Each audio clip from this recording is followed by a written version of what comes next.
Hello दोस्तों, आज मैं आपका दोस्त अवनीश आपको बताने जा रहा हूँ कवितावली उत्तरकांड से। ये पद तुलसीदास जी द्वारा रचित हैं और इस पद में तुलसीदास जी ने राम नाम की महिमा का वर्णन किया है। इस पद में राम नाम की महिमा का वर्णन किया गया है।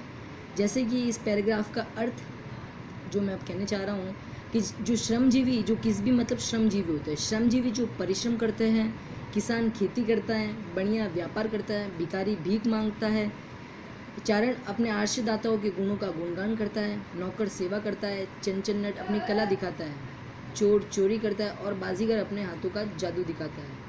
अर्थात विद्यार्थी अपने पेट के लिए पढ़ते हैं और उन्हीं गुणों को गढ़ते हैं। अर्थात अनेक उपाय सोचते हैं।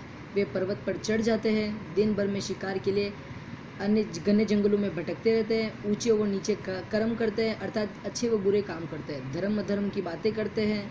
अपने वे आजीविका, अपने पेट की आग को बुझाने के लिए वे अपने बेटा बेटी तक को भी बेच देते हैं। तुलसीदास जी कहते हैं कि भगवान रूपी राम बादल द्वारा ही बुझाया जा सकता है। अर्थात तुलसीदास जी कहते हैं कि संसार में भगवान राम का नाम ही सबसे श्रेष्ठ है और इसके द्वारा ही हम संसार के भव सागर से पार हो सकते हैं। जैसे कि इसका विशेष यह है कि राम रूपी घनश्याम में रूपक अलंकार का प्रयोग किया गया है। ऊंचे और नीचे में द्रदन समास का प्रयोग किया गया है। पेट को पढ़त, किसान कुल, ग्रहण गहन, वर्ण में पूर्णावती, इन पद में अनुप्रास अलंकार का प्रयोग किया गया है। पेट को पढ़त, किसान कुल, गहन गण में अनुप्रास अलंकार का प्रयोग किया गया है, क्योंकि इनमें वर्णों की पुनरावृत्ति हो रही है। जैसे कि दूसरे पद का आपको संक्षिप्त चित्रण देता हूँ। दूसरे पद में तुलसीदास जी ये कहते हैं कि किसान को खेती नहीं मिलती है, भिखारी को भीख नहीं मिलती है, बनिए को व्यापार नहीं मिलता है, सेवक यानी नौकर को सेवा नहीं मिलती है। जीविका विहीन लोग दुखी होकर ये सोचते हैं कि एक दूसरे से कहते हैं कि कहाँ जाए और क्या करे। वे वेद पुराण में भी कहा गया है और इस संसार में भी देखा गया है कि संसार में संकट में आने पर भगवान राम को सब याद करते हैं। वे तुलसीदास जी भगवान राम को कहते हैं कि आपने हम सभी पर कृपा की है, हे दीन बंधु, आपने दरिद्र रूपी रावण को दबा दिया, अर्थात वो रावण मृत्यु को प्राप्त हो गया। पाप की अग्नि को जलता हुआ देखकर तुलसीदास जी सहायता के लिए हाहाकार कर रहे हैं।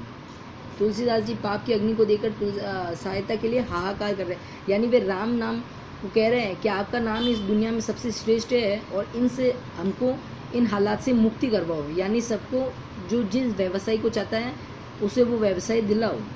इसमें विशेष यह है कि दरिद्र रूपी में तत्पुरुष समास का प्रयोग किया गया है। दरिद्रता दहन में अनुप्रास अलंकार का प्रयोग किया गया है और दरिद्रता रूपी दशानन में रूपक अलंकार का प्रयोग किया गया है। दरिद्र दशानन में रूपक अलंकार का प्रयोग किया गया है। दरिद्र दहन में अनुप्रास अलंकार का प्रयोग किया गया है, क्योंकि इनमें वर्णों की पुनरावृत्ति हो रही है। वर्णों की पुनरावृत्ति हो रही है। और दरिद्र दहन में पाप की अग्नि में तत्पुरुष समास का प्रयोग किया गया है। जैसे कि तीसरा पद है, इसमें तुलसीदास जी कहते हैं कि मुझे धूत यानी चालाक कहो या अवधूत कहो यानी सन्यासी कहो, चालाक कहो या सन्यासी कहो, राजपूत जाति का कहो या जोलाहा जाति का कहो, मुझे इससे कोई फर्क नहीं पड़ता। यानी तुलसीदास जी को इससे कोई फर्क नहीं पड़ता। वो कहते हैं कि मुझे किसी की बेटी से अपने बेटे का ब्याह तो करना है नहीं और मैं किसी के संबंध बनाकर उसकी जाति को बिगाड़ नहीं दूंगा।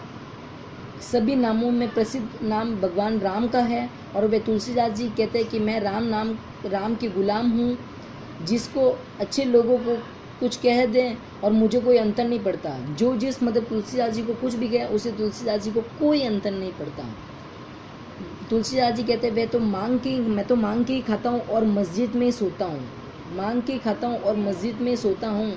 मुझे किसी से एक लेना नहीं है और दो देना नहीं है। यहाँ पे उचित मुहावरे का प्रयोग किया गया है। तुलसीदास जी कहते हैं मुझे ना किसी से एक लेना है ना दो देना है। इस प्रकार तुलसीदास जी संसार के प्रति वैराग्य का भाव उत्पन्न करते हैं। वैराग्य मतलब दुखी का भाव उत्पन्न करते हैं, क्योंकि उनसे कुछ लेना नहीं है ना देना नहीं है।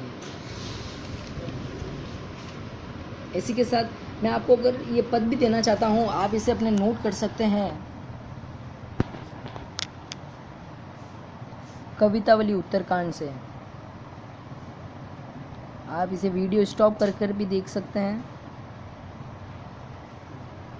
और ये सेकंड ये रहा।